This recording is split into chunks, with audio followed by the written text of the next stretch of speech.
പത്രോസ് 2-ാം അധ്യായം 1-2 വാക്യങ്ങൾ. ആകയാൽ സകല ദുഷ്ടതയും എല്ലാ ചതിവും വ്യാജഭാവവും അസൂയയും എല്ലാ നുണയും നീക്കിക്കളഞ്ഞ് ഇപ്പോൾ ജനിച്ച ശിശുക്കളെപ്പോലെ രക്ഷയ്ക്കായി വളരുവാൻ വചനമെന്ന മായമില്ലാത്ത പാൽ കുടിപ്പാൻ വാഞ്ചിപ്പീൻ. ആമേൻ. ഞങ്ങളുടെ കർത്താവേ, ഇവിടെ പരാമർശിച്ചിരിക്കുന്നത് പോലെയുള്ള ഒരു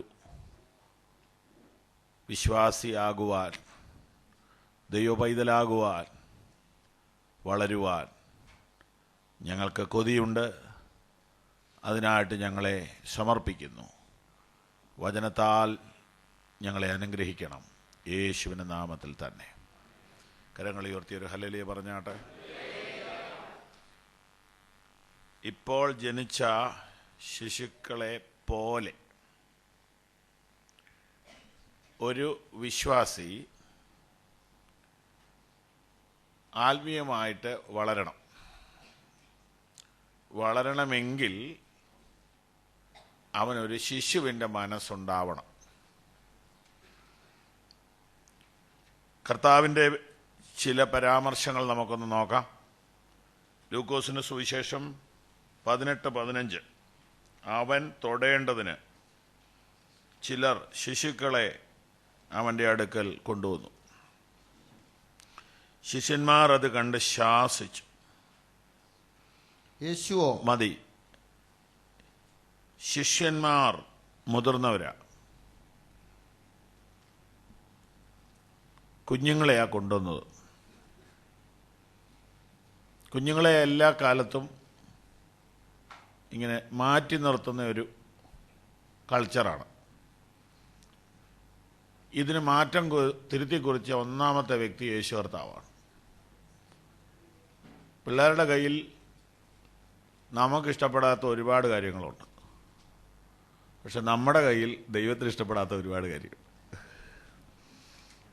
മനസ്സിലാകുന്നുണ്ടോ? പിള്ളേരുടെ കയ്യിൽ നമുക്ക് ഇഷ്ടപ്പെടില്ലാത്ത ഒരുപാട് കാര്യങ്ങളുണ്ട്. പക്ഷെ നമ്മളെ നോക്കിയിട്ട് ദൈവതമ്പുരാൻ പറയും, ഇതുങ്ങൾ എത്ര ഭേദാ. നമ്മൾ പിള്ളേരെ തുടരുത് വരരുത് ഇങ്ങനെ തടഞ്ഞുകൊണ്ടിരിക്കുമ്പോൾ കർത്താവ് ബോൾ ചെയ്ത് രണ്ടും കാണുക. അതുങ്ങളൊക്കെ സ്വർഗത്തിൽ പോയി. ഇതുങ്ങൾ വെറുതെ ഈ വേഷം കെട്ടി നടക്കുകയല്ലാതെ ഇതുങ്ങൾ എവിടെ എത്താനാ? സ്വതന്ത്രം.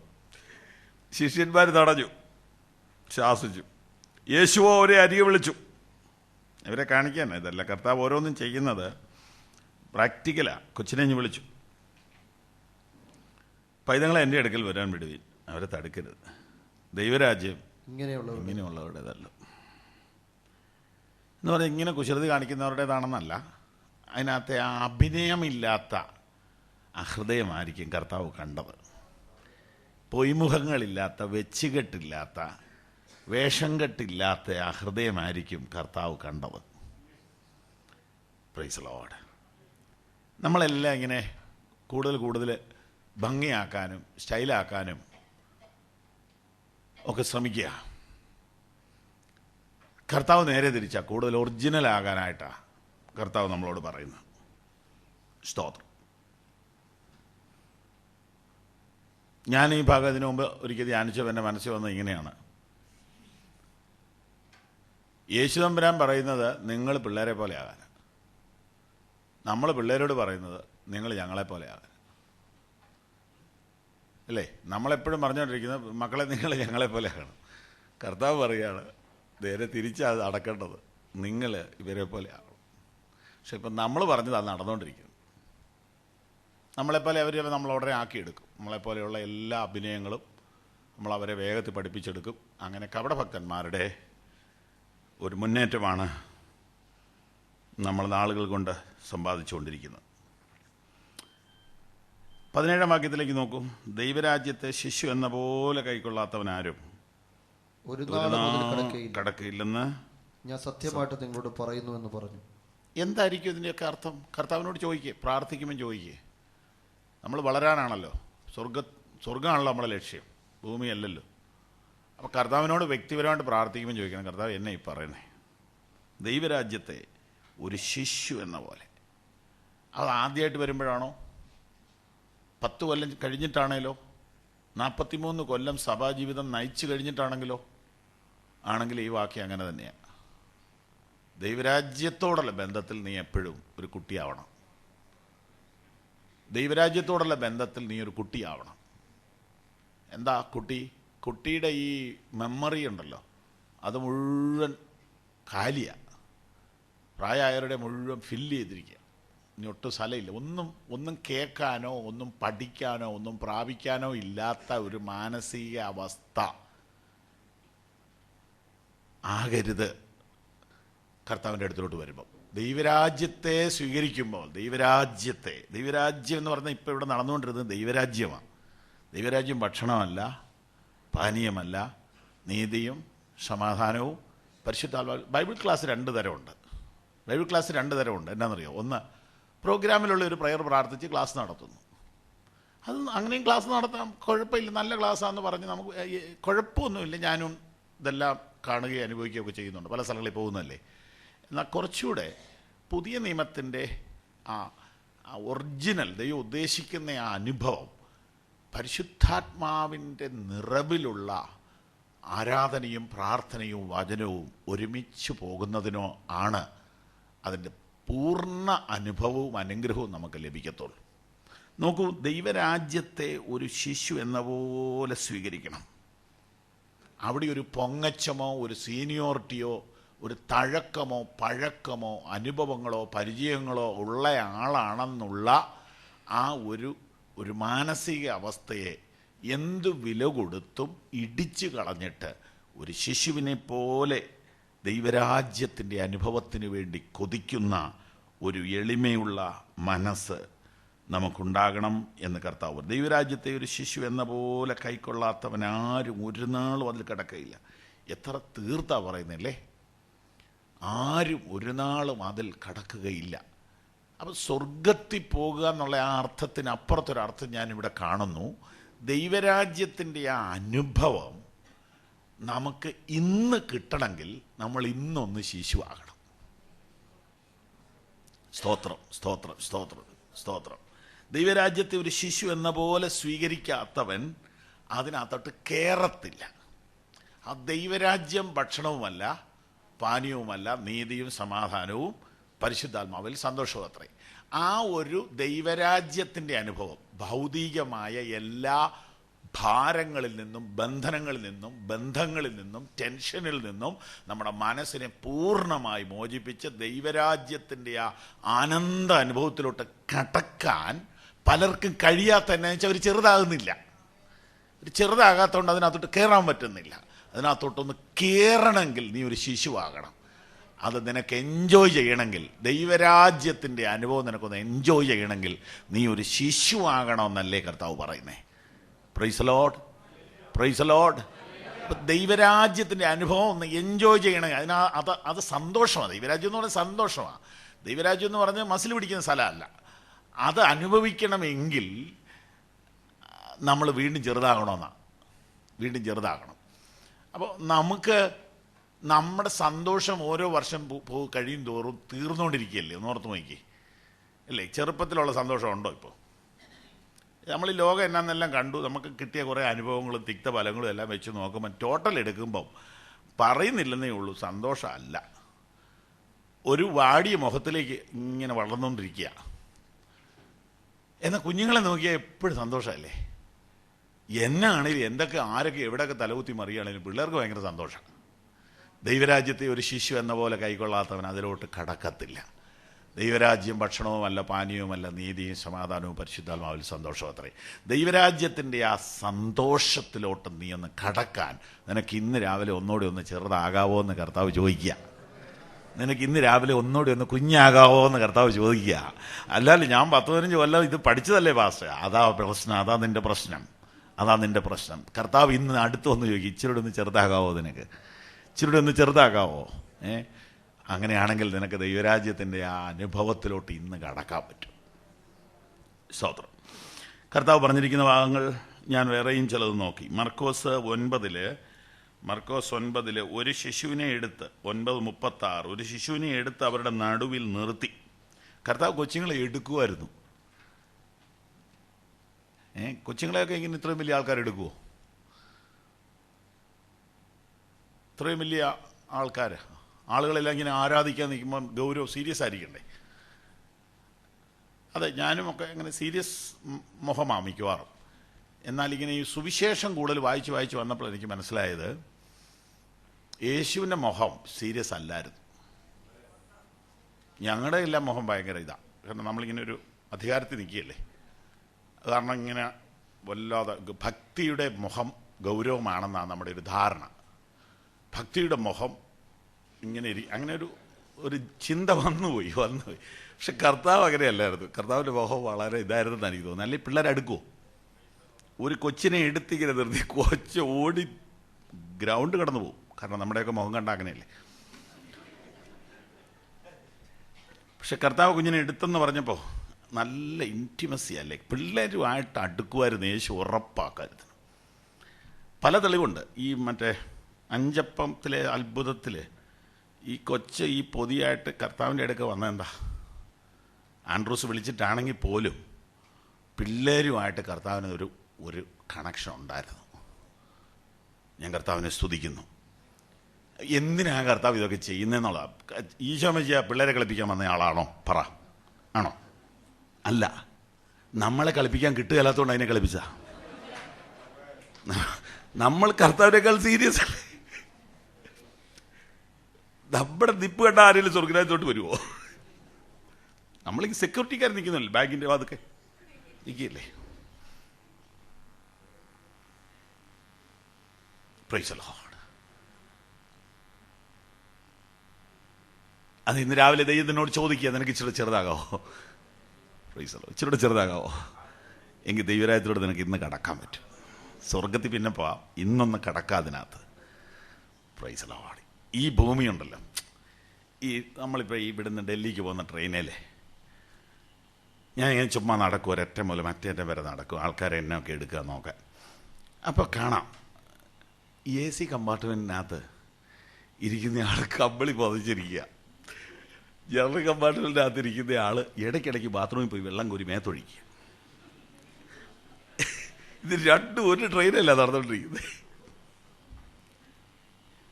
ഈ ലോകം തിളച്ചു മറിയുമ്പോഴും നിനക്കൊരു AC തരാൻ ദൈവത്തിന് പറ്റും. അതാ ദൈവരാജ്യം. ഈ ആളുകളെല്ലാം ടെൻഷൻ മാറ്റാൻ വെള്ളമല്ല, വിസ്കിയും ബ്രാൻഡിയാണ് ഒരു തലയിൽ ഒഴിക്കുന്നത്. അപ്പോൾ നിനക്ക് ദൈവരാജ്യത്തിനകത്ത് കംഫർട്ടായിട്ട് യാത്ര ചെയ്യാൻ ദൈവം സഹായിക്കും. കരങ്ങൾ ഉയർത്തി ഹല്ലേലൂയ പറഞ്ഞു. ദൈവരാജ്യത്തിൽ കടക്കുക, ദൈവരാജ്യത്തിൽ കടക്കുക.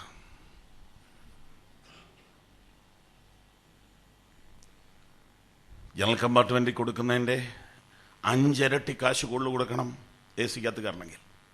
ഇവിടെ നേരെ തിരിച്ചാ. ദൈവരാജ്യത്തിൻ്റെ കംഫർട്ടിനകത്തോട്ട് കയറണമെങ്കിൽ ഈ ലോകത്ത് കൊടുക്കുന്ന 1 പൈസ നീ കൊടുക്കണ്ട, നീ ഇച്ചിരി ഒന്ന് ചെറുതായാൽ മതി. മറ്റേനകത്ത് കയറണമെങ്കിൽ മാക്സിമം വലുതാകണം, വലിയ പുള്ളിയാകണം. ഇതിനകത്ത് കയറണം ഏറ്റവും ചെറുതാകണം. കുറച്ചുകൂടി ഒന്ന് ചെറുതാകാമെങ്കിൽ ദൈവരാജ്യത്തോട്ട് കയറാമെന്നാണ് പറയുന്നത്. ദൈവരാജ്യത്തെ ഒരു ശിശു എന്ന പോലെ, ഹല്ലേലൂയ, ഒരു ശിശുവിനെ എടുത്ത് അവിടെ നടുവിൽ നിർത്തി. അപ്പോൾ എടുത്തു കർത്താവ് എടുത്തിട്ട് നിർത്തി. എടുക്കാൻ ചെല്ലുമ്പോൾ പിള്ളേർ നിന്നു. കർത്താവിൻ്റെ ആ ഇടപാടുകളെ നമുക്ക് മാതൃകയാക്കാൻ കൊള്ളാം. എന്നിട്ട് കർത്താവ് അവരോട് പറയുകയാണ്, ഇങ്ങനെയുള്ള ശിശുക്കളിൽ ഒന്നിനെ എൻ്റെ നാമത്തിൽ കൈക്കൊള്ളുന്നവൻ എന്നെ കൈക്കൊള്ളുന്നു. അതെ. ഇനി മത്തായി സുവിശേഷത്തിലും ഈ സൂചനകളുണ്ട്. 19:13 അവൻ കൈവച്ച് പ്രാർത്ഥിക്കേണ്ടതിന് ചിലർ ശിശുക്കളെ കർത്താവിൻ്റെ അടുക്കൽ കൊണ്ടുവന്നു. ശിഷ്യന്മാർ അവരെ വിലക്കി. യേശുവോ, ശിശുക്കളെ എൻ്റെ അടുക്കൽ വരുവാൻ വിടുവീൻ, അവരെ തടുക്കരുത്, സ്വർഗരാജ്യം ഇങ്ങനെ ഉള്ളവരുടേതല്ലോ എന്ന് പറഞ്ഞു. ആമേൻ. ശിശുക്കളെ എൻ്റെ അടുക്കൽ വരുവാൻ വിടുവീൻ, അവരെ തടുക്കരുത്, ദൈവരാജ്യം ഇങ്ങനെ ഉള്ളവരുടേതല്ലോ. ഇത്രയും ചിന്ത മനസ്സിൽ വന്നിട്ട് പത്രോസിലേക്ക് വന്നേ. സുവിശേഷങ്ങളിലെ പത്രോസ് കൊച്ചുങ്ങളെ തടഞ്ഞ പാർട്ടിയാണ്. എത്ര പേർക്ക് മനസ്സിലാകുന്നുണ്ട്? സുവിശേഷങ്ങളിലെ പത്രോസ് കൊച്ചുങ്ങളെ വിരട്ടി ഓടിക്കുന്ന പാർട്ടിയാണ്. ലേഖനത്തിലെ പത്രോസ് കൊച്ചുങ്ങളെ പോലെ ആയ പത്രോസ. പിടികിട്ടിയില്ല. എല്ലാവരും ക്ലാസ്സിനകത്ത് YMCA വന്നു, പക്ഷെ ക്ലാസ്സിനകത്ത് വന്നോ? Praise the lord. സുവിശേഷങ്ങളിലെ പത്രോസ് പിള്ളേരെ വിരട്ടി ഓടിക്കുക, ചുവരിലുമായിട്ടാണ് നിൽക്കുന്നത്. മറിയുന്നു, യേശു ക്രിസ്തു വരുന്നു, മറിക്കോ ബാത്റൂമിൽ കയറിയോ എന്ന് പറഞ്ഞ് പിള്ളേരെ ഓടിക്കുക. ആ പുള്ളി ലേഖനത്തിൽ വന്നപ്പോൾ കൊച്ചിനെ പോലെയായി. ആകാതെ ആകാൻ പറയാൻ പറ്റുമോ? ആകാത്ത ഒരാൾക്ക് ആകാൻ പറയാൻ പറ്റുമോ? നിങ്ങൾ ശിശുവിനെ പോലെ. അപ്പൊ കർത്താവിൻ്റെ കൂടെ നടന്ന് പത്രോസ് എന്തായി? ശിശുവായി. നമ്മൾ നടന്ന് എന്തായി? മൂപ്പനായി. ഇന്നലെ ഞാൻ തോന്നുന്നു, ഇന്ന് എന്നോടൊരു സഹോദരൻ പറയുക, ഒരാളെ ബ്രദറേന്ന് വിളിച്ചപ്പോൾ അയാൾ ചൂടായെന്ന്. എന്നെ വിളിച്ചേ ബ്രദറേന്നോ? ഞാൻ ഓർഡിനേഷൻ കഴിഞ്ഞ ആളാണ്. അദ്ദേഹം പറഞ്ഞു, അതിനേക്കാളും വില കൂടിയ വാക്കല്ലേ ബ്രദർ? ഒരു ഉദരത്തിൽ ജനിച്ചവനെ മാത്രം വിളിക്കുന്ന വാക്കല്ലേ ബ്രദറെന്ന്? അത് ഉൾക്കൊള്ളാൻ മേലാതെ വണ്ണം നമ്മൾ വലുതായെങ്കിൽ നമ്മൾ താഴോട്ടിറങ്ങണം. ഇനിയും പ്രിയപ്പെട്ടവരെ, വലുതാകാൻ വലിയ വിഷമമില്ല, ചെറുതാകാൻ വലിയ പാടാണ്. വലുതാകാൻ കോംപ്ലാൻ മേടിച്ച് കഴിക്കാം. ചെറുതാകാനുള്ള ഏതെങ്കിലും മരുന്നുണ്ടോ? ഒന്ന് പറ. പിള്ളേരുടെ പൊക്കം കൂട്ടുന്ന ഒരു സാധനം കോംപ്ലാൻ അല്ലേ? ആ കോംപ്ലാൻ കൊടുത്ത് പെട്ടെന്ന് ഇങ്ങനെ പൊക്കം കൂടുന്ന TV യിലേ ഉള്ളൂ.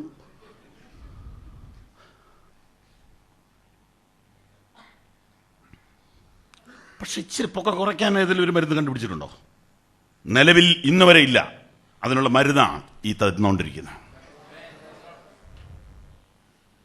നിന്നെ ഒന്ന് ചെറുതാക്കാനാ ഈ ക്ലാസ്സിന് നിന്നെ കൊണ്ടുവന്ന്, വലുതാക്കാനല്ല. കരങ്ങൾ ഉയർത്തി ദൈവത്തിന് നന്ദി പറ. ചെറുതായാൽ അതൊരു ഭാഗ്യമാ. ഇവിടെ വലിയവരെ കൊണ്ട് നിറഞ്ഞിരിക്കുക. ക്യാമറയുടെ സ്ക്രീനിലൊന്നും ഒതുങ്ങുകയില്ല ആളുകൾ. ഒരു ഗ്രൂപ്പ് ഫോട്ടോ എടുക്കാൻ നന്നാ എവിടെ എങ്ങനെ ഒപ്പിക്കാൻ 2-3 ആയിട്ട് മുറിച്ചേ എടുക്കാൻ പറ്റുള്ളൂ. കാരണം ആരും മാറിക്കൊടുക്കുകയില്ല. അതുപോലെ വലിയവരെ കൊണ്ട് ഈ സമൂഹം ഇടിച്ചു നിൽക്കുക. ഇതിനിടെ കർത്താവ് ചോദിക്കുന്നു, ആരുണ്ട് ചെറുതാകാൻ? ആരുണ്ട് ചെറുതാകാൻ? അവനെ അന്വേഷിക്കുക യേശു. ജീസസ്. ചെറുതാക്കാൻ ഈ ലോകത്തിൽ ഒരു മെഡിസിനും ഇല്ല. ദൈവത്തിന്റെ വചനം മാത്രമേ ഉള്ളൂ. ഈ വചനത്തിന് മുമ്പിൽ വന്നിട്ടും നിനക്ക് ചെറുതാകാൻ കഴിഞ്ഞില്ലെങ്കിൽ നിനക്കെന്തോ മാരകമായ കുഴപ്പം സംഭവിച്ചിട്ടുണ്ട്. നാളുകൾ വചനം പഠിച്ച് തലക്കനമാണോ നമുക്കുണ്ടായത്? നാളുകൾ മീറ്റിംഗിൽ പോയി അഹങ്കാരമാണോ നമുക്കുണ്ടായത്?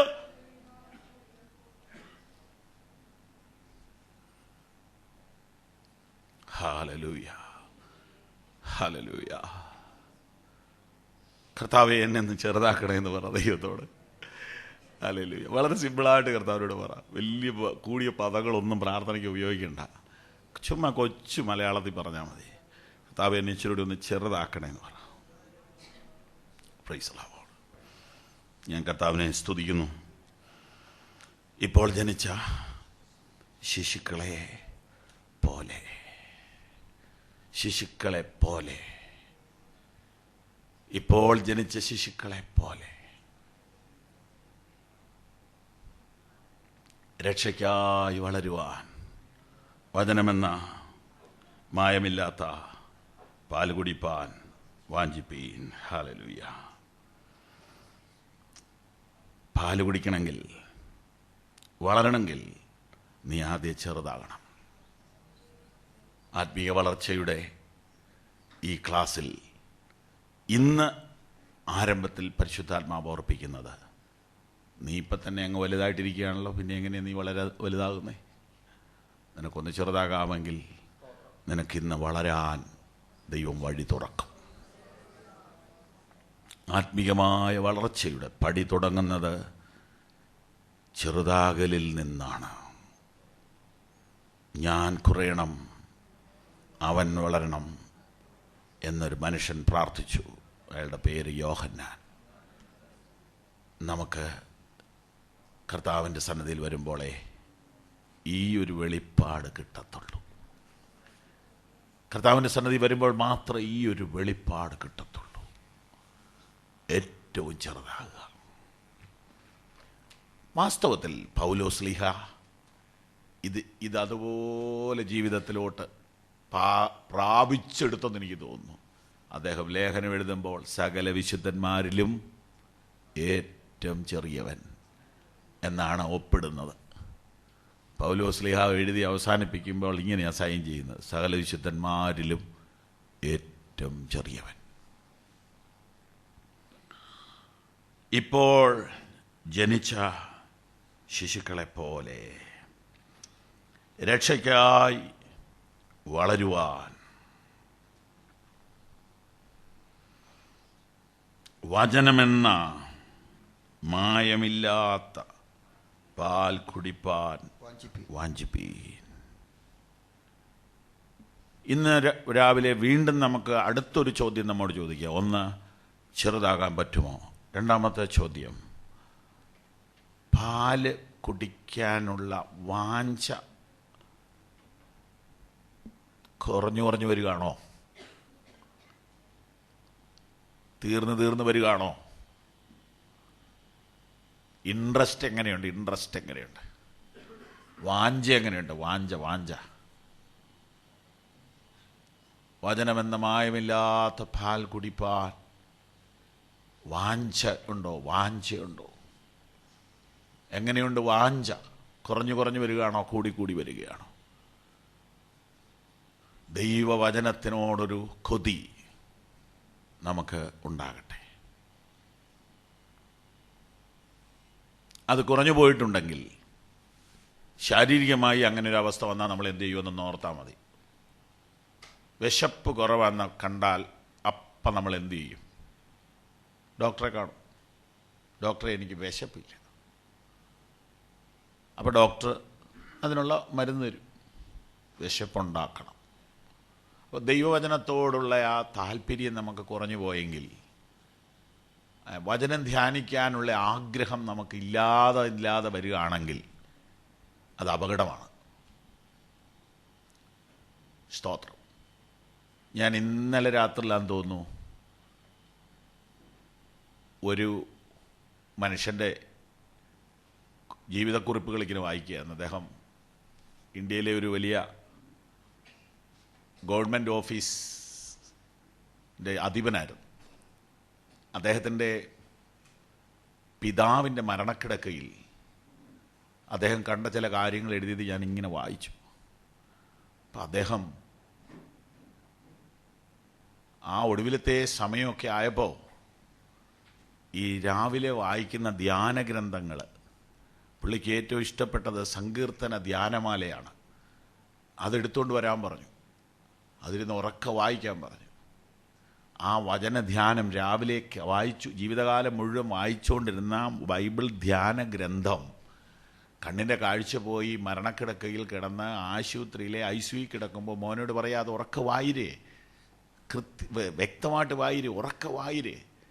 ഈ വാക്കുകൾ, മരണക്കിടക്കയിലെ ഈ വാക്കുകൾ ഈ മനുഷ്യനെ വല്ലാതെ പിടിച്ചു കുലുക്കി. ജീവിതകാലം മുഴുവൻ വായിച്ചിട്ടും ഇതിനോട് കൊതി തീർന്നിട്ടില്ല. ഇതൊറക്കെ വായിര്, അത് കേട്ട് വേണം ഇവിടുന്ന് പോകാൻ. നമ്മൾ ഈ പള്ളിക്കൂടത്തിൽ ഈ പുറത്ത് വലിയ സഞ്ചി ഇട്ടുകൊണ്ട് പോയി പഠിച്ച ബുക്കില്ലേ, ആ ബുക്ക് ഒന്നും ജീവിതത്തിൽ നമ്മളെ സഹായിക്കത്തില്ല. അവസാനത്തേക്ക് അടുക്കും തോറും നമുക്ക് ബലം തരുന്ന ഒരൊറ്റ പുസ്തകമേ ഉള്ളൂ, അത് ദൈവത്തിൻ്റെ വചനമാണ്. ഇതിനോടുള്ള കൊതി നമുക്ക് വർദ്ധിച്ചു വരട്ടെ. അതിനോടുള്ള ആഗ്രഹം നമുക്ക് വർദ്ധിച്ചു വരട്ടെ. ഞാൻ കർത്താവിനെ സ്തുതിക്കുന്നു. വചനമെന്ന മായമില്ലാത്ത പാല് കുടിക്കുവാൻ വാഞ്ചിക്കുവീൻ. വിശപ്പ് കുറവായി പോകുന്നുണ്ടോ? വിശപ്പ് കുറവാകുന്നുണ്ടോ? ശാരീരികമായി ഒരുവൻ മരണത്തോടടുക്കുമ്പോൾ അഥവാ ഏജ്ഡ് ആവുമ്പോൾ വിശപ്പ് കുറയും. കാരണം ഇനിയിപ്പോൾ ശരീരത്തിന് അധികം ഒന്നും പോഷകം വേണ്ട. എന്നാൽ ആത്മീയമായ ഒരു മനുഷ്യൻ നാളുകൾ കഴിയും തോറും കൂടുതലായിട്ട് പ്രാർത്ഥനയും വചനധ്യാനവും വർദ്ധിപ്പിക്കുകയാണ് പതിവ്. ശരിയായ ഭക്തന്മാർ ഏജ്ഡ് ആകും തോറും പ്രാർത്ഥന കൂടും, വചനധ്യാനം കൂടും. സത്യമായിട്ടും അങ്ങനെയാണ്. അല്ല നമുക്ക് നേരെ തിരിച്ചാ സംഭവിക്കുന്നതെങ്കിൽ നമുക്ക് ആത്മീയമായ ട്രീറ്റ്മെൻ്റ് ആവശ്യമുണ്ട്, നമുക്കൊരു ചെക്കപ്പ് ആവശ്യമുണ്ട്, നമുക്കൊരു കൗൺസിലിംഗ് ആവശ്യമുണ്ട്. വചനമെന്ന മായമില്ലാത്ത പാല് കുടിക്കുവാൻ വാഞ്ചിക്കുവീൻ. കുടിക്കുവീൻ എന്നല്ല പത്രോസ് പറയുന്നത്, വാഞ്ചിക്കുവീൻ എന്നാണ്. വാഞ്ചിക്കുവീൻ. അപ്പോൾ പത്രോസിൻ്റെ ഈ ലേഖനത്തിലെ പത്രോസിൻ്റെ ആഗ്രഹം നമുക്ക് വിശപ്പുണ്ടാക്കാനാണ് പത്രോസ് ശ്രമിക്കുന്നത്. എങ്ങനെയാണ് വാഞ്ചയുണ്ടാകുന്നത്? വചനത്തെ കുറിച്ചുള്ള ബോധം ജനങ്ങൾക്ക് കൊടുക്കുമ്പോൾ വാഞ്ചയുണ്ടാവും.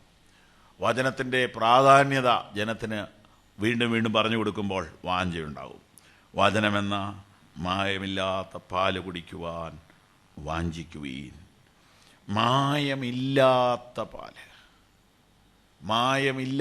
പാല്, അതിനെ ദുരുപദേശങ്ങൾ മറ്റു പലതുമായിട്ട് നമുക്ക് എടുക്കാമെങ്കിലും നമുക്ക് ഏറ്റവും സിമ്പിൾ അർത്ഥം ആദ്യം എടുക്കാം.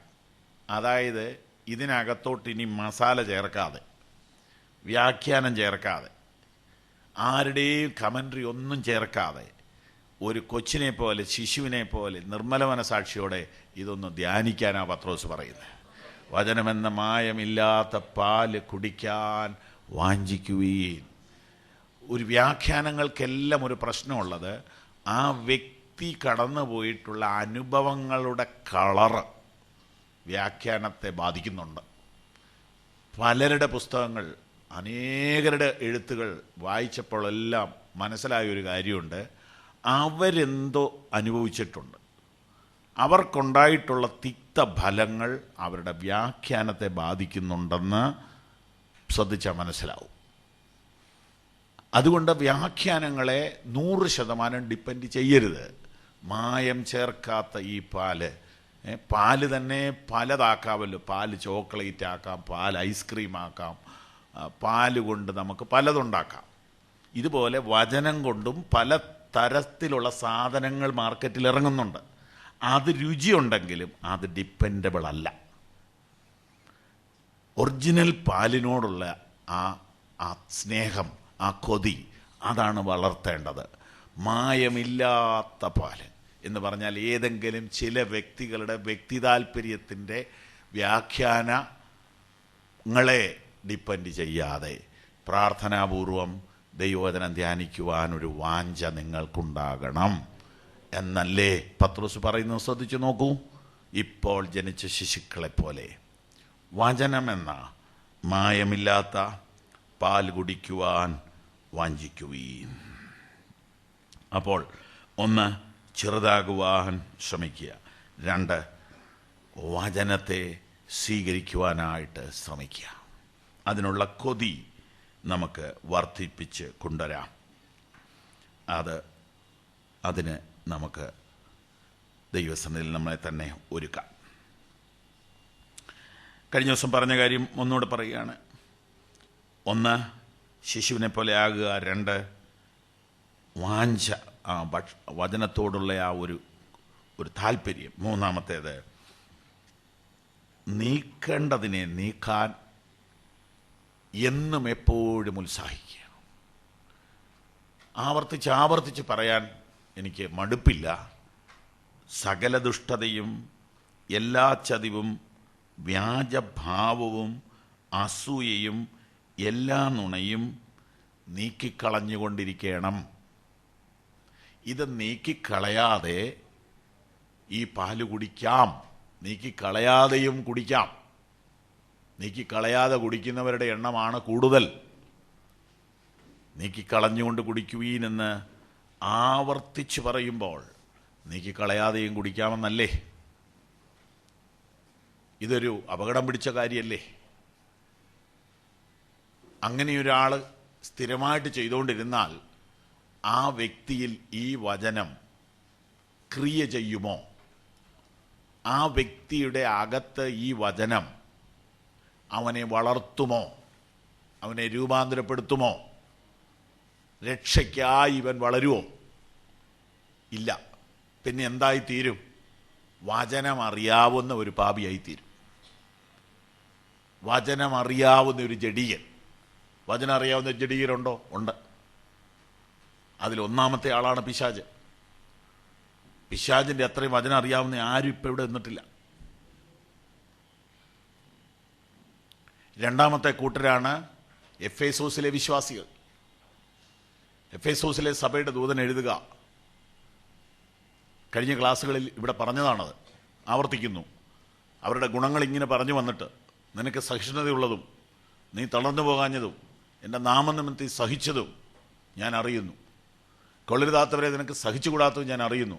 അപ്പോസ്തലന്മാരല്ലാതിരിക്കെ തങ്ങൾ അപ്പോസ്തലന്മാരെന്ന് കളവായി പറയുന്ന വ്യാജന്മാരെ പിടിച്ച് പരസ്യമായി അവരെ വിസ്തരിച്ച് ലോകത്തിലുള്ള എല്ലാവരുടെയും മുമ്പിൽ ഇവൻ വ്യാജനാണെന്ന് പ്രസിദ്ധപ്പെടുത്തത്തക്കതായ വചന നിശ്ചയമുള്ളവരായിരുന്നു അവർ. അപ്പോൾ വചനമറിയാവുന്ന പാപികളെന്ന് വിളിക്കാൻ പറ്റുമോ? അവരെ നോക്കിയിട്ട് കർത്താവ് പറയുകയാണ്, നീ ഇങ്ങനെ പോയാൽ നിന്റെ നിലവിളക്ക് ഞാൻ നീക്കിക്കളയും. നിലവിളക്ക് നീക്കുക എന്ന് പറഞ്ഞാൽ എന്താ? എനിക്ക് തോന്നുന്നു ആ ചർച്ച് തന്നെ അവിടെ ഇല്ലാതെയാവും. വിദേശ രാജ്യങ്ങളിലെ ദുഃഖകരമായൊരു സംഭവം നടന്നുകൊണ്ടിരിക്കുക. പൊതുവേദികളിൽ പറഞ്ഞ് മറ്റുള്ളവരെ നിരാശപ്പെടുത്തണമെന്ന് ഓർത്ത് പറയാത്ത മനോഹരമായ ഹോളുകൾ വിൽക്കാനിട്ടിരിക്കുക. മനോഹരമായ ചർച്ച് ഹാളുകൾ വിൽക്കാനിട്ടിരിക്കുക. വാങ്ങുന്നത് ആരാന്നറിയാമോ? സുവിശേഷത്തോട് ഏറ്റവും വിരോധികളായി നിൽക്കുന്ന ആളുകൾ. അവരിതാണ് അവർക്കിഷ്ടം. ഇതുണ്ടെന്ന് കേട്ടാൽ ചാടി മേടിക്കുക, പറയുന്ന വിലയ്ക്ക് മേടിക്കുക. ഒന്നും രണ്ടും അല്ല, നൂറുകണക്കിന് പള്ളി. എന്നാ പള്ളികളാ! ഓ, ഈ കഴിഞ്ഞ ദിവസം പങ്കെടുത്ത ആ മീറ്റിംഗ് നടന്ന പള്ളി കണ്ടിട്ട് എൻ്റെ ദൈവമേ, അതുപോലെ ഒരു ഹോൾ ഇവിടെ പണിയാൻ ഇന്ന് വരെ ഒരു സഭക്കാർക്കും പറ്റിയിട്ടില്ല. എന്നാ മനോഹരമായ പള്ളികളാണ് പണിതിട്ടിരിക്കുന്നത്. അതിൻ്റെ സ്നാനക്കളം, അതിൻ്റെ സ്റ്റേജ്, അതിൻ്റെ സൗണ്ട് ഫിറ്റിങ്സ്, അതിൻ്റെ എയർ കണ്ടീഷൻ, അവിടെ കുട്ടികൾക്കുള്ള റൂം, സ്ത്രീകൾക്ക് റൂം, യൂത്ത് മീറ്റിങ്ങിന് വേറെ ഹോള്, സൺഡേ സ്കൂളിന് വേറെ ഹോള്, എന്തെല്ലാം സൗകര്യങ്ങൾ വേണോ എല്ലാം പള്ളിയിലുണ്ട്. ആള് മാത്രമില്ല. ഒറ്റ മനുഷ്യരില്ല. അങ്ങനെ ഇരുന്നപ്പോഴാ കുറച്ച് മലയാളികൾ ചെന്നിട്ട് ആ പള്ളി വാടകയ്ക്ക് എടുത്ത് സഭായോഗം നടത്തുക. ഒന്നല്ല രണ്ടല്ല, അനേക പള്ളികൾ. നീ ഉണരാതിരുന്നാൽ ഞാൻ ഈ നിലവിളക്ക് അതിൻ്റെ നിലയിൽ നിന്ന് നീക്കിക്കളയും. കെട്ടിടം കാണും, സഭയുണ്ടാവില്ല. ഇതല്ലേ സംഭവിച്ചുകൊണ്ടിരിക്കുന്നത്? കർത്താവിനെ സ്തുതിക്കുന്നു. നീക്കിക്കളയാതെ വചനം പഠിച്ചാൽ ആളുകളെല്ലാം വചനം പഠിക്കാൻ പോകുന്നുണ്ട്. എന്തിനാ പഠിക്കുന്നത്? എന്തിനാ വേദപുസ്തകം എന്തിനാ പഠിക്കുന്നത്? എനിക്ക് ദുഃഖത്തോടെ ചോദിക്കുക, വേദപുസ്തകം എന്തിനാ പഠിക്കുന്നത്? ഞാൻ MDH ചെയ്തുകൊണ്ടിരിക്കുക, അത് കഴിഞ്ഞ് ഞാൻ PhD കൂടെ ചെയ്യാൻ പോവുക. എന്തിനാണ്? നിങ്ങളൊരു പ്രൊഫസറാണോ, ബൈബിൾ സ്കൂളിൽ പ്രൊഫസറാണോ, എങ്കിലെടുത്തു പഠിച്ചോളൂ. ഒരു സാധാരണ വിശ്വാസിയുടെ വേദപഠനത്തിൻ്റെ ഉദ്ദേശം എന്താ? തർക്കിക്കാനാണോ? ആത്മീയ വളർച്ചയ്ക്ക് വേണ്ടിയല്ലേ? അല്ലാതെ എന്തിനാ ഒരു സാധാരണ വിശ്വാസി വേദപുസ്തകം പഠിക്കുന്നത്? എന്തിനാ? ആ സമയത്ത് ഫിസിക്സ് പഠിച്ചുകൂടെ? ആ സമയത്ത് കമ്പ്യൂട്ടർ സയൻസ് പഠിച്ചുകൂടെ? ആർക്കെങ്കിലും ട്യൂഷനെങ്കിലും എടുക്കാമല്ലോ. ബൈബിൾ എന്തിനാ ഈ ഒരുപാട് പഠിക്കുന്നത്? എന്തിനാ? ബൈബിൾ പഠിക്കുന്നതിന് ഒറ്റ ഉദ്ദേശമേ ഉള്ളൂ, വിശുദ്ധീകരണം, ആത്മീയ വളർച്ച. എന്നെ തന്നെ കാണാനും എന്നെ ശുദ്ധീകരിക്കാനും നിത്യതയ്ക്ക് വേണ്ടി ഒരുക്കാനുമല്ലാതെ ഈ ബൈബിൾ പഠനത്തിൻ്റെ ഉദ്ദേശം എന്താ? അപ്പോൾ ഈ അടുത്ത കാലത്ത് വന്നിരിക്കുന്ന ഒരു ട്രെൻഡാ ബൈബിൾ പഠിക്കുക. എല്ലാവരും പഠിക്കുക, എല്ലാവരും പഠിക്കുക. എവിടെയാ? ഇന്നടത്തൊക്കെ ചേർന്നിരിക്കുക, ഓരോരോ സ്ഥലത്തിൻ്റെ പേര് പറയും. എന്താ ഉദ്ദേശം? എനിക്ക് ഒരു ബൈബിൾ ഡിഗ്രി ഉണ്ടെന്ന് പറയാം. ഇരുന്നോട്ടെ, നല്ലതല്ലേ? നല്ലതാ.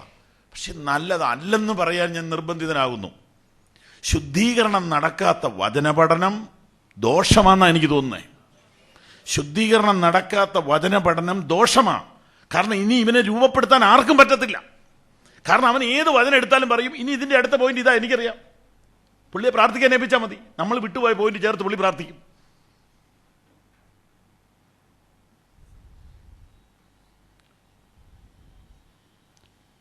എന്തിന് വേദപുസ്തകം എന്തിനു പഠിക്കണം? എന്തിന് വേദപുസ്തകം പഠിക്കണം? ഇതിന്റെ പുറകിലത്തെ കൈ സാത്താന്റേതാണെന്ന് ആര് തിരിച്ചറിയുന്നു? ശുദ്ധീകരണത്തിന് വേണ്ടി അല്ലാതെയുള്ള വചനപഠനം അപകടമല്ലേ? നാളെ ഒരു വചനത്താൽ ഇവനെ രൂപാന്തരപ്പെടുത്താനും പറ്റുകയില്ല. നാളെ ദൈവദാസൻ ആത്മാവിൽ ഒരു വചനം പറയുമ്പോൾ ഇവനെ എടുക്കുകയില്ല. കാരണം അതിന്റെ ഗ്രീക്ക് അങ്ങനെ അല്ലെന്ന് അവനറിയാം.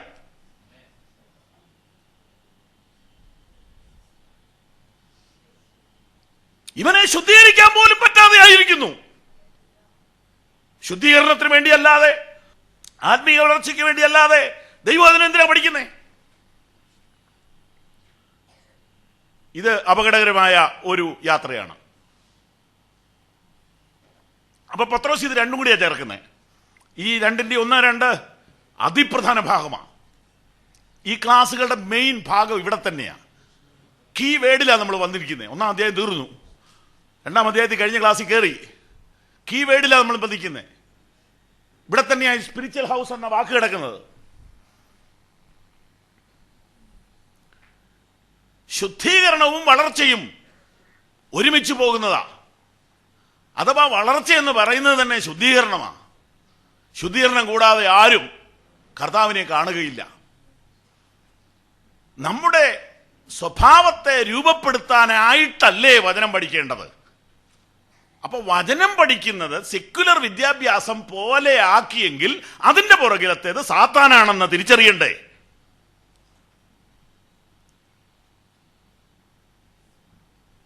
വേദപുസ്തക പഠനം എന്തിന്?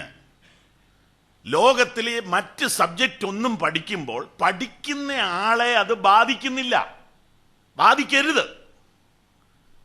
സബ്ജക്റ്റ് പഠിച്ചോണം, വ്യക്തിയുമായിട്ട് അതിന് ബന്ധമില്ല. പക്ഷെ ബൈബിൾ ഒരു സബ്ജക്റ്റ് ആയിട്ട് പഠിക്കരുത്. നീയുമായിട്ട് ഇതിന് ബന്ധമില്ലെങ്കിൽ നീ അത് എന്തിനു പഠിക്കണം?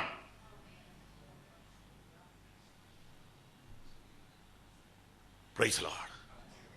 സാജു മാത്യു സാറിന്റെ നെഹമ്യാവിന്റെ ക്ലാസ് കേൾക്കാൻ പോയി ആളുകൾ. ഒരു ദിവസം കഴിഞ്ഞ് 2 ദിവസം കഴിഞ്ഞപ്പോൾ ഒരാൾ ചെന്ന് പറഞ്ഞു, ഞാൻ നെഹമ്യാവിനെ കുറിച്ച് പഠിക്കാനാ വന്നേ, പക്ഷെ എന്നെ കുറിച്ചാ പഠിക്കുന്നതെന്ന് 2 ദിവസം കഴിഞ്ഞപ്പോൾ മനസ്സിലായെന്ന് പറഞ്ഞു. എന്താ നടക്കേണ്ടത്? നെഹമ്യാവിനെ കുറിച്ച് എന്തിനു പഠിക്കണം?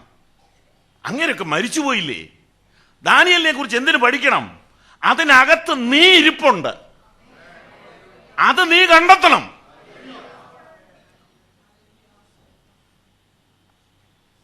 ശുദ്ധീകരണത്തിന് വേണ്ടി ദൈവവചനം പഠിക്കുന്നില്ലെങ്കിൽ വചനപഠനം ഗുണത്തിനു പകരം ദോഷമാണ്.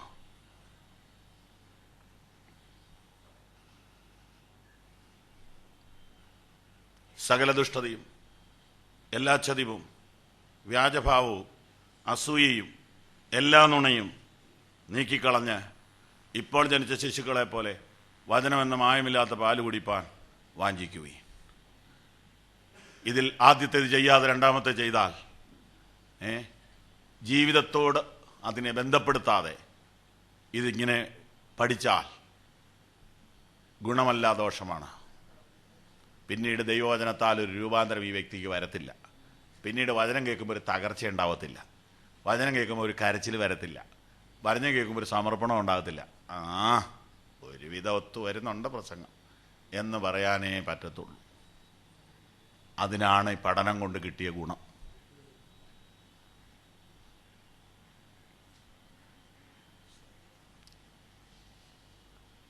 എന്നെ ശുദ്ധീകരിക്കുവാൻ ആവശ്യമായ വചനം എനിക്ക് തരണമേ എന്നല്ലേ പ്രാർത്ഥിക്കേണ്ടത്. വചന കേൾവി കൊണ്ട് ഒരു വിശ്വാസിക്ക് ഉണ്ടാകേണ്ട ഏറ്റവും പ്രധാനപ്പെട്ട കാര്യം ശുദ്ധീകരണം തന്നെ. സകല ദുഷ്ടതയും, നമ്മുടെ ഉള്ളിൽ മറഞ്ഞിരിക്കുന്ന ദുഷ്ടത അതുണ്ട്, അത് മുഴുവൻ മാറിയിട്ടില്ല. നമ്മുടെ ഉള്ളിൽ മറഞ്ഞു കിടക്കുന്ന ദുഷ്ടത മാറിയിട്ടില്ല. മാറ്റാൻ നിനക്ക് മനസ്സുണ്ടോ? ഉണ്ടെങ്കിൽ വചനം അതിലേക്ക് ഒരു ലൈറ്റ് ഇന്ന് തരും, ഒരു ലൈറ്റ് അങ്ങോട്ട് ഇടും. നിന്നോട് ചോദിക്കും, മനസ്സിലായോ? ഈ സാധനം നിൻ്റെ അകത്തിരിപ്പുണ്ടോ? മനസ്സിലായോ? അങ്ങ് കളയാൻ താല്പര്യമുണ്ടോ? എങ്കിലൊരു ചെറിയ സർജറി ഞാൻ നടത്തട്ടെ ഇന്ന്. കർത്താവ് ചോദിക്കും, പ്രൈസ് ദ ലോർഡ്, ഞാൻ നിർമ്മലനാകേണ്ടതിന് എന്നെ കഴുകണമേ. മറഞ്ഞിരിക്കുന്ന തെറ്റുകളെ പോക്കി അടിയനെ മോചിപ്പിക്കണമേ. തൻ്റെ തെറ്റുകളെ ഗ്രഹിക്കുന്നവൻ ആര്? മറിഞ്ഞിരിക്കുന്ന തെറ്റുകളെ പോക്കേടിനെ മോചിക്കണമേ. ദൈവത്തിൻ്റെ ഇഷ്ടമോ നിങ്ങളുടെ ശുദ്ധീകരണം തന്നെ. ഞാൻ ആ വാക്യം വായിച്ചപ്പോൾ കർത്താവേ എന്തോ ഈ പറഞ്ഞിരിക്കുന്നത്?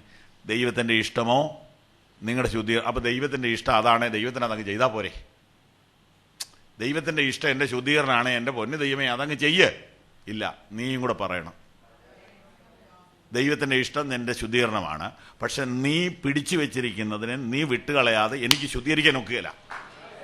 നീ നാളുകളായിട്ട് താലോലിച്ചുകൊണ്ടിരിക്കുന്ന കാര്യങ്ങളെ നീ ഒന്ന് വെറുക്കാതെ എനിക്കത് നീക്കാൻ പറ്റില്ല. Hallelujah, hallelujah. പ്രാർത്ഥനയോടെ വചനം കേട്ടേ, പ്രാർത്ഥനയോടെ വചനത്തെ സ്വീകരിച്ചേ.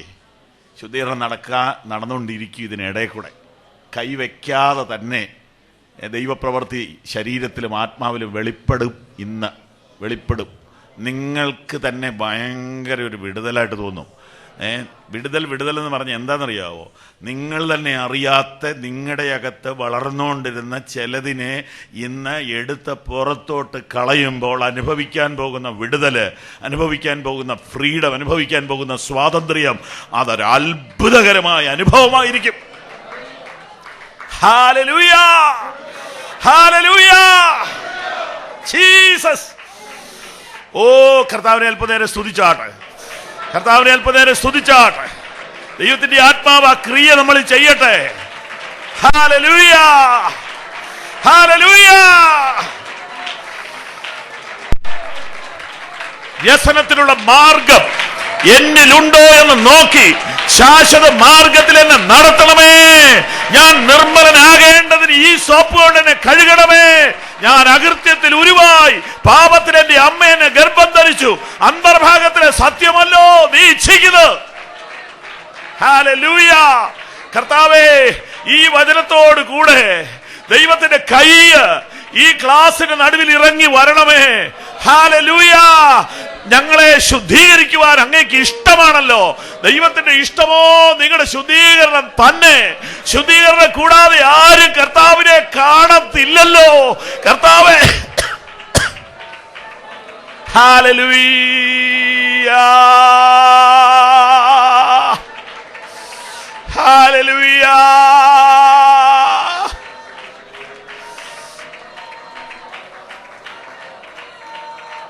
അശുദ്ധിയെല്ലാം ചാരമാകട്ടെ, ഞാൻ തിളങ്ങുന്ന മുത്താകട്ടെ. എന്നശുദ്ധിയെല്ലാം ചാരമാകട്ടെ, ഞാൻ തിളങ്ങുന്ന മുത്താകട്ടെ. ഹല്ലേലൂയ. കണ്ണുകളടച്ച് പരിശുദ്ധാത്മാവ് പ്രവർത്തിക്കാനായിട്ടും കൂടി ഒന്ന് വിട്ടുകൊടുത്തേ. പരിശുദ്ധാത്മാവ് നമ്മളിലൊന്ന് പ്രവർത്തിക്കട്ടെ. അകത്ത് നമ്മുടെ ഹൃദയത്തിനകത്ത് തന്നെ നമ്മുടെ ശത്രു വളരുക. നമ്മുടെ ഹൃദയത്തിനകത്ത് തന്നെ നമ്മുടെ ശത്രു വളരുകയാ. പിശാചിട്ട വിത്ത് വളരുക. അത് ഇന്ന് കരിഞ്ഞു പോകണം. ഈ കീമോ എന്നൊക്കെ പറയുന്നത് കേട്ടിട്ടുണ്ടല്ലോ. മാരകമായൊരു പ്രോബ്ലം ഉണ്ടായിരുന്നത് സർജറി നടത്തി എടുത്തു കളഞ്ഞു. പക്ഷെ അതിന്റെ വേര് കിടപ്പുണ്ട്, മേലാൽ ഉണ്ടാകാൻ സാധ്യതയുണ്ട്. അതിനുള്ള തെറാപ്പി, കീമോതെറാപ്പി എടുക്കുക. ഈ വചനം അകത്തോട്ട് ചെല്ലുമ്പോൾ രക്ഷിക്കപ്പെട്ടപ്പോൾ പാപം അകത്തുനിന്ന് പോയെങ്കിലും അതിന്റെ വേരുകൾ അകത്ത് കിടപ്പുണ്ട്. ഇന്നത് കരിഞ്ഞു പോകുന്ന പകലായി മാറട്ടെ. ആത്മാവിൽ ആ വരികൾ ചേർന്ന് പാടിയാട്ടെ.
ആമേൻ.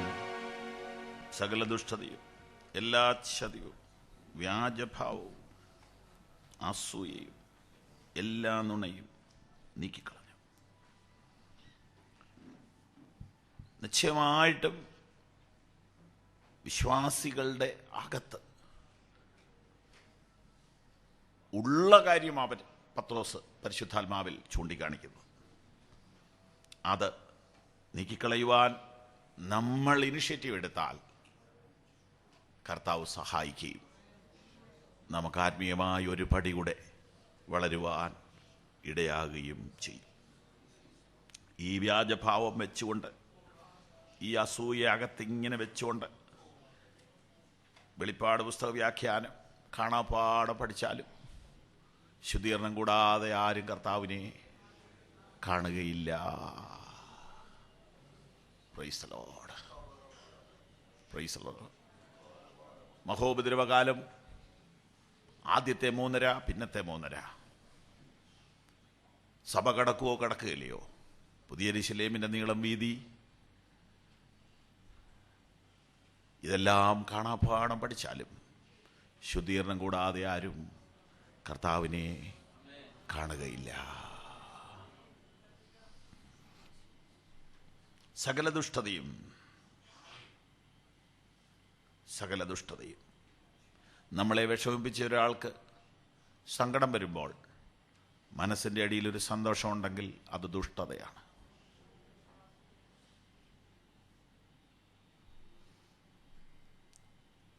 നമ്മുടെ കൊച്ചിന് 92 മാർക്കും നമ്മുടെ അടുത്ത സ്നേഹിതയുടെ കുട്ടിക്ക് 95 മാർക്കും കിട്ടുമ്പോൾ സഹിക്കാൻ മേലാത്തൊരു ദണ്ണം വരുന്നുണ്ടെങ്കിലും വെളിയിൽ മിണ്ടുന്നില്ല.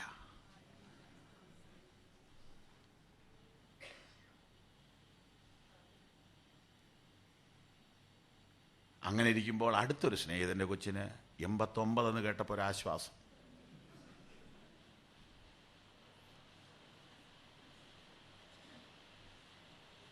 ഇതെല്ലാം മനുഷ്യപ്രകൃതമാണ്. ഇതിൽ നിന്നൊരു ജയം കിട്ടാൻ ആഗ്രഹമുണ്ടോയെന്നാണ് കർത്താവിൻ്റെ ചോദ്യം. അസൂയ, ആത്മീയത്തിൽ അസൂയുണ്ടോ? ആത്മീയത്തിലാണ് കൂടുതൽ. ആത്മീയ ഗോളത്തിലാണ് അസൂയ കൂടുതൽ. അസൂയ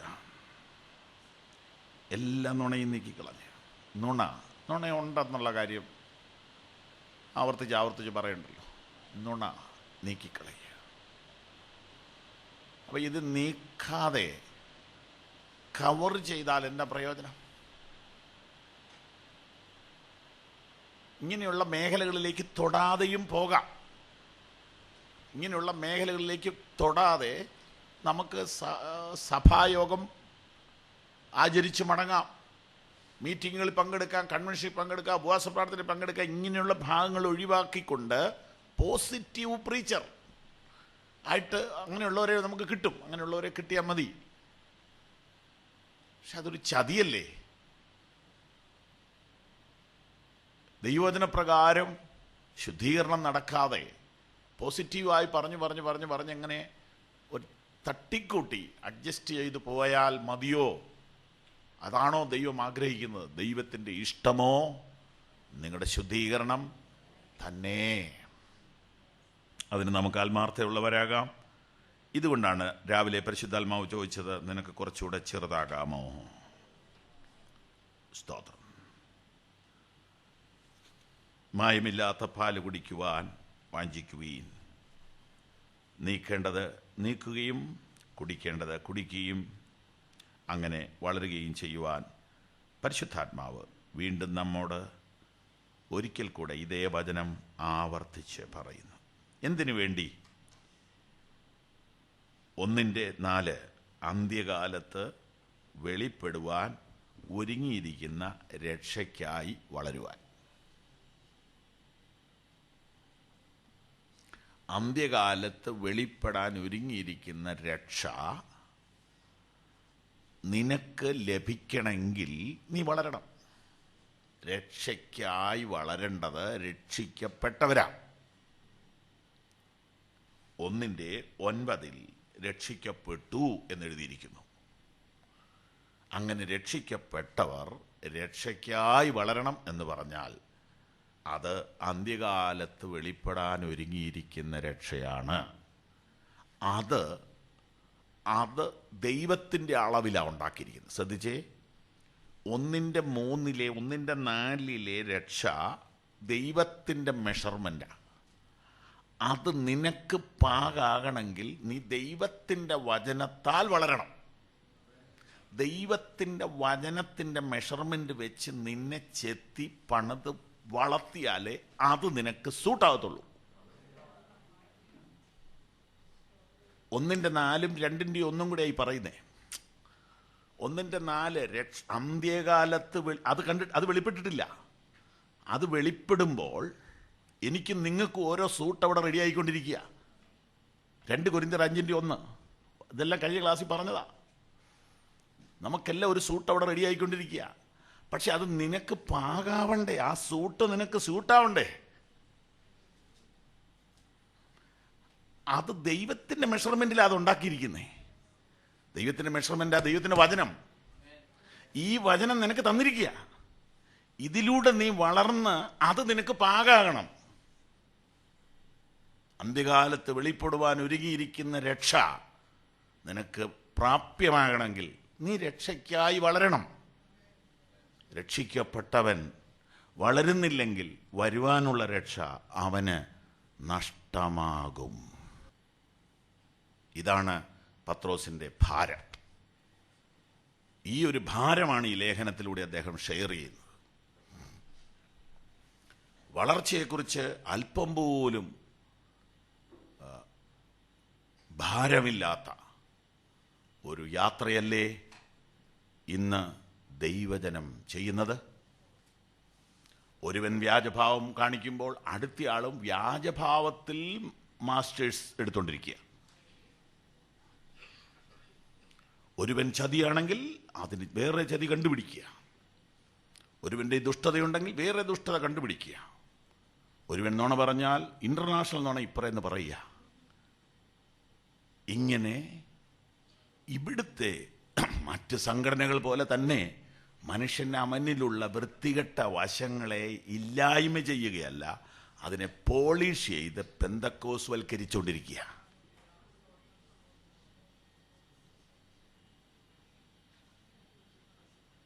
അന്ത്യകാലത്ത് വെളിപ്പെടുവാൻ ഒരുങ്ങിയിരിക്കുന്ന രക്ഷ നിനക്ക് ഭാഗമാകണമെങ്കിൽ നീ രക്ഷയ്ക്കായി വളരണം. രക്ഷയ്ക്കായി വളരുക എന്നുള്ളത് ഇന്ന് നമ്മൾ ഇതുവരെ ധ്യാനിച്ചതിൻ്റെ വെളിച്ചത്തിൽ പറഞ്ഞാൽ ഒതുങ്ങുക എന്നാ, വീർക്കുക എന്നല്ല. രക്ഷയ്ക്കായി വളരുക എന്ന് പറഞ്ഞാൽ ഒതുങ്ങുക എന്നാ. നാം ഇങ്ങനെ അനേകം കഷ്ടങ്ങളിലൂടെ ദൈവരാജ്യത്തിൽ കടക്കേണ്ടതാവും. ഞാനൊരു മേശ മേടിച്ചുകൊണ്ട് വന്നു. മേശ മേടിച്ചുകൊണ്ട് വന്നപ്പോൾ എൻ്റെ കട്ടിലേക്ക് വാതിൽക്കൽ കൂടെ കയറുകയില്ല. അപ്പോൾ മേശ കൊണ്ടുവന്ന ആൾ പറഞ്ഞു, മേശയിലൊന്നും ചെയ്യാൻ ഒക്കുകയില്ല. കട്ടിലേ വല്ലതും ചെയ്യാൻ പറ്റുമോ? കട്ടിലയിലൊന്നും ചെയ്യാൻ പറ്റുകയില്ല. അപ്പോൾ പിന്നെ മേശ തിരിച്ചു കൊടുക്കുക, ചെറിയ മേശ മേടിക്കുക. ഇങ്ങനെ അനേകം കഷ്ടങ്ങളോട് ദൈവരാജ്യത്തിൽ കടക്കണം. അങ്ങോട്ട് കടക്കാറായപ്പോൾ നീ വേർതിരിക്കുകയാണെങ്കിൽ അത് ചെത്തുന്നതാ കഷ്ടത, വണ്ണം കുറയ്ക്കുന്നതാ കഷ്ടത.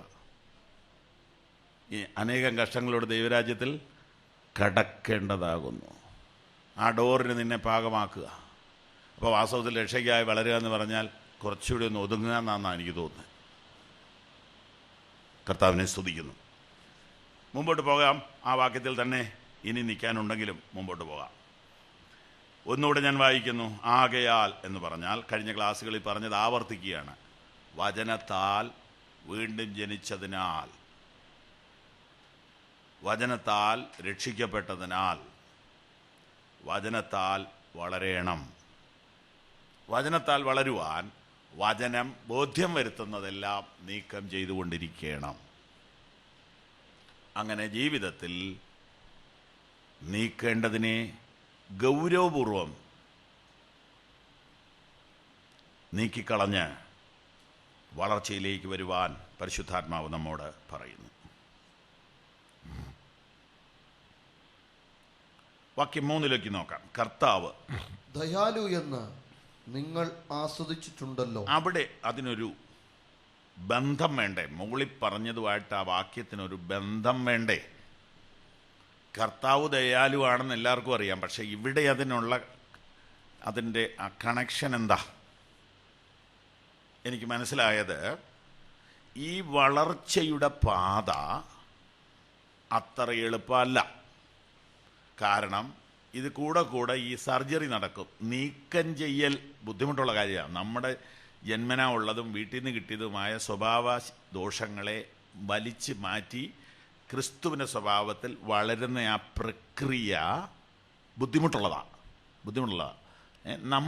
നമ്മളിൽ തന്നെ നമ്മൾ വെച്ച് പുലർത്തിപ്പോന്ന പല സാധനങ്ങളും നീക്കണമെന്നാണല്ലോ പറഞ്ഞു വരുന്നത്. അപ്പം ആ നീക്കൽ ഇച്ചിരി പെയിൻഫുള്ളാണ്. അപ്പം കുറച്ച് ദിവസം നീക്കിയേച്ച് പിന്നെ വേണ്ടെന്ന്, ഇതൊക്കെ മതി, വചനം കേട്ട് ഗ്ലോറി എന്ന് പറഞ്ഞങ്ങ് പോയാൽ പോരെ, എന്നാ കുഴപ്പം, എന്നാ നീക്കാൻ? ഈ വചനം കേട്ട് ഗ്ലോറി പറയുന്നത് നീക്കാനാണോ? അല്ല, നല്ല പ്രസംഗം മുമ്പോട്ട് പൊക്കോട്ടെന്നായി പറയുന്നത്. സ്തോത്രം. അപ്പം അത് ദൈവദാസന്മാരെ പ്രോത്സാഹിപ്പിക്കുന്ന, അതെങ്കിലും ഇല്ലേ എങ്ങനെ പിടിച്ചു നിൽക്കുന്നത്? അപ്പം അതൊരു നല്ല കാര്യമാണ്. പക്ഷെ അവിടെ നിനക്കെന്തേലും സംഭവിക്കുന്നുണ്ടോ?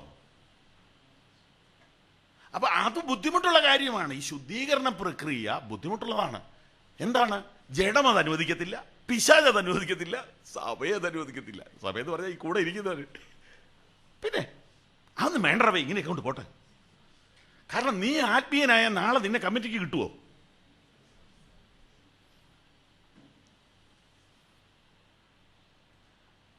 അപ്പൊ ഇത് ബുദ്ധിമുട്ടാണ്. അതുകൊണ്ട് നീ പകുതി വഴി വരുമ്പോൾ ഈ പരിപാടി എന്ത് ചെയ്യും? ഇതുപോലെയൊക്കെ ആരാ ഇപ്പം, അങ്ങനെ നോക്കി ആരാ സ്വർഗത്തിൽ പോകണേ? കുറെ സാധനങ്ങൾ ഇങ്ങോട്ട് കിട്ടും. ഓക്കെ, എന്നാ പിന്നെ ഇത്രയും കാര്യം അങ്ങ് പോവാം. പത്രോസ് പറയുകയാണ്, ഈ വളർച്ചയുടെ പാതയിൽ നീ തളരുമ്പോൾ ഓർക്കണം, കർത്താവ് ദയാലുവാ എന്ന് പറഞ്ഞാൽ നിന്നെ വളർത്തിയേ കർത്താവ് നിർത്തുള്ളൂ. Price the Lord. നിന്റെ ഉള്ളിലൊരു കൊതിയുണ്ടെങ്കിൽ 3 പ്രാവശ്യം തോറ്റാലും ഒന്നുകൂടെ എഴുതിക്കോളാൻ പറയും. Price the lord.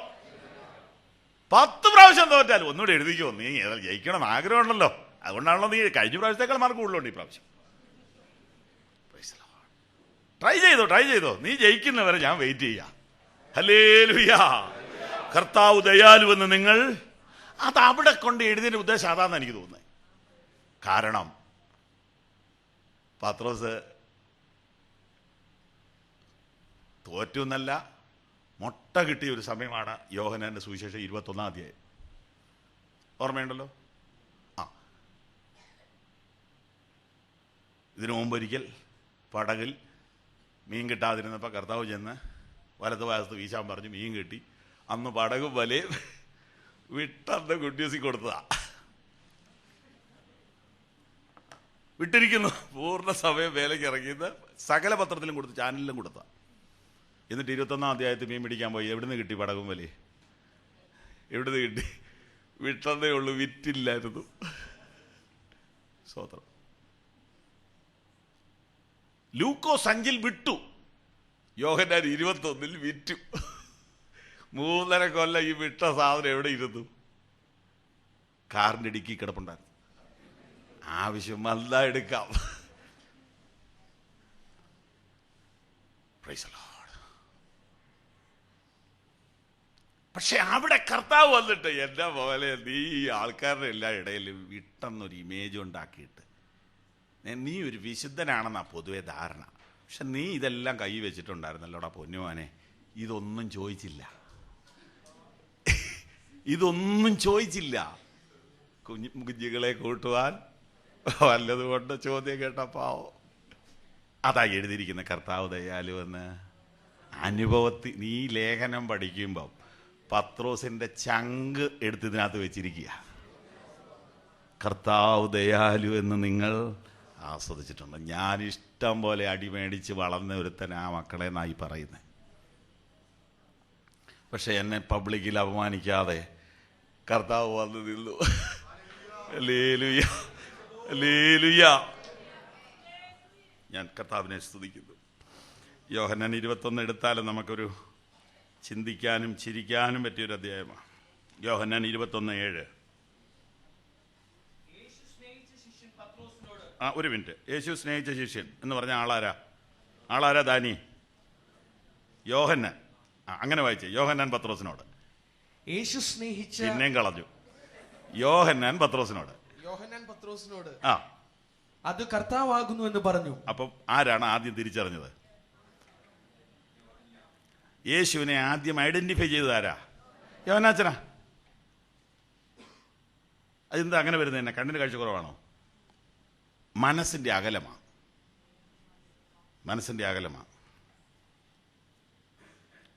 Praise lord. മനസ്സടുപ്പമുള്ളവര് ഹലോ എന്ന് പറഞ്ഞാൽ നമുക്കറിയാം. ഇല്ലെങ്കിൽ ഏതാ ഇങ്ങനെയൊക്കെ ചോദിക്കുന്നത് തന്നെ? അടുപ്പ കുറവായോണ്ടാ. യോഹന്നാൻ ഈ പണിക്ക് പോയെങ്കിലും ഉള്ളുകൊണ്ട് ഇൻറ്റിമസി പോയിട്ടില്ല. അത് കർത്താവാ. പെട്ടെന്ന് പറഞ്ഞ കണ്ടോ? അത് കർത്താവാ. കാരണം ഇത് വരുമെന്ന് പുള്ളി ചിന്തിച്ചായിരുന്നത്. അടുത്ത് നോക്കി. കർത്താവാകുന്നു എന്ന് ശീമോൻ പത്രോസ് കേട്ടിട്ട് താൻ നഗ്നനാകുകയാൽ അങ്കി അരയിൽ ചുറ്റി കടലിൽ ചാടി. യോഹന്നാച്ചൻ എന്നാ ചാടാന്? ഇത്രയും തറയായിട്ടില്ല പുള്ളി.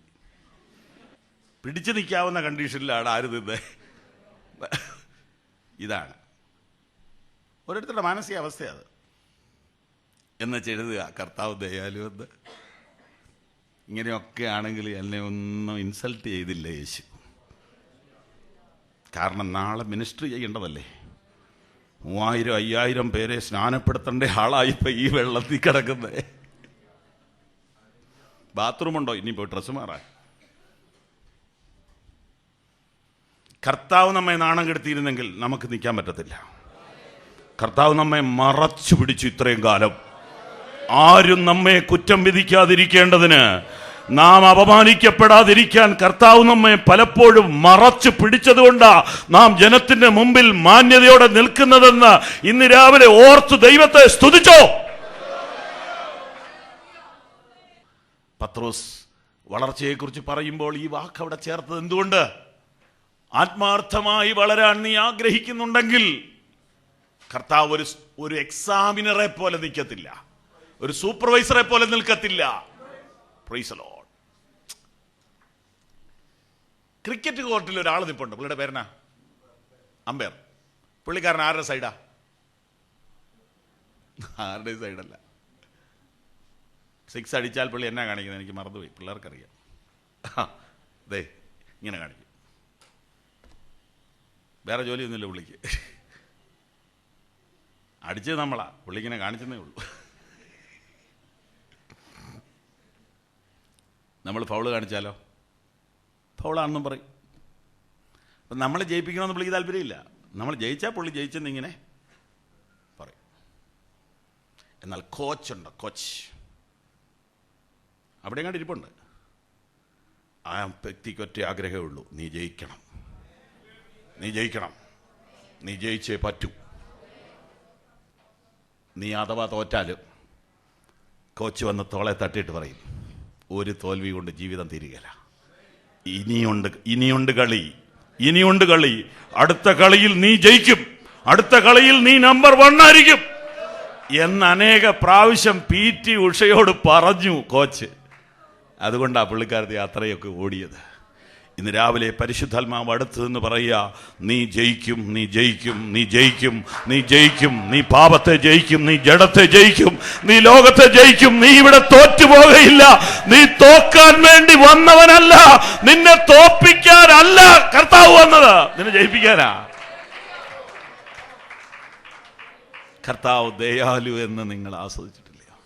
ഈ ആസ്വദിക്കുക എന്നുള്ള വാക്ക് ഭയങ്കരമായിട്ട് എനിക്ക് ഇഷ്ടമാണ്. അതെനിക്ക് തോന്നുന്നു ഞാൻ കടപ്പുറത്തെ അനുഭവമാണ്. കർത്താവ് ദയാലു അത് പുള്ളി ആസ്വദിച്ച് തന്നേരാ.